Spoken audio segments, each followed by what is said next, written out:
প্রভু যিশুর নামে পিতা ঈশ্বরের কাছে সকল শ্রোতার জন্য মঙ্গল প্রার্থনা করি।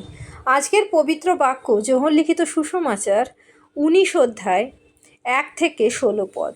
তখন পিলাত যিশুকে লইয়া কোড়া প্রহার করাইলেন, আর সেনারা কাঁটার মুকুট গাঁথিয়া তাহার মস্তকে দিল এবং তাহাকে বেগুনিয়া কাপড় পরাইল।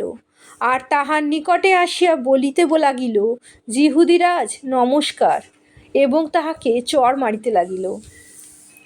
তখন পিলাত আবার বাহিরে গেলেন ও লোকদিগকে কহিলেন, দেখো, আমি ইহাকে তোমাদের কাছে বাহিরে আনিলাম, যেন তোমরা জানিতে পারো যে আমি ইহার কোনো দোষ পাইতেছি না।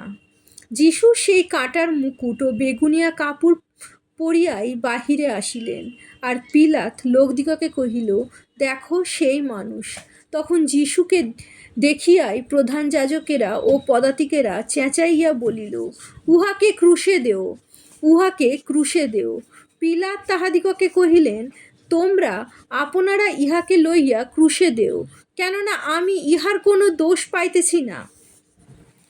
যিহুদিরা তাহাকে উত্তর করিল, আমাদের এক ব্যবস্থা আছে, সেই ব্যবস্থা অনুসারে তাহার প্রাণদণ্ড হওয়া উচিত, কারণ সে আপনাকে ঈশ্বরের পুত্র করিয়া তুলিয়াছে।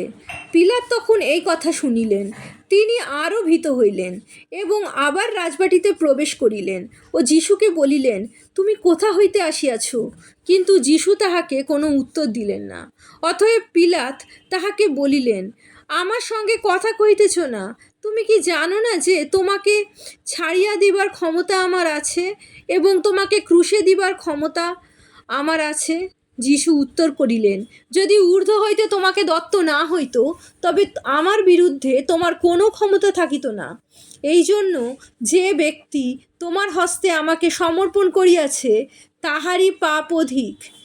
এই হেতু পিলাত তাহাকে ছাড়িয়া দিতে চেষ্টা করিলেন। কিন্তু যিহুদিরা চেঁচাইয়া বলিল, আপনি যদি উহাকে ছাড়িয়া দেন, তবে আপনি কৈশরের মিত্র নহেন। যে কেহ আপনাকে রাজা করিয়া তুলে, সে কৈশরের বিপক্ষে কথা কহে। এই কথা শুনিয়া পিলাত যিশুকে বাহিরে আনিলেন এবং শিলাস্তরণ নামক স্থানে বিচারাসনে বসিলেন। সেই স্থানের ইব্রিয় নাম গবথা। সেই দিন নিস্তার পর্বের আয়োজন দিন, বেলা অনুমান 6 ঘটিকা। পিলাত যিহুদিগণকে বলিলেন, দেখো তোমাদের রাজা। তাহারা চেঁচাইয়া কহিল, দূর করো, দূর করো, উহাকে ক্রুশে দেও। পিলাত তাহাদিগকে কহিলেন, তোমাদের রাজাকে কি ক্রুশে দেব? প্রধান যাজকেরা উত্তর করিল, কৈশর ছাড়া আমাদের অন্য রাজা নাই। তখন তিনি যিশুকে তাহাদের হস্তে সমর্পণ করিলেন, যেন তাহাকে ক্রুশে দেওয়া হয়। ইহাই প্রভুর বাক্য। ঈশ্বরের ধন্যবাদ হোক।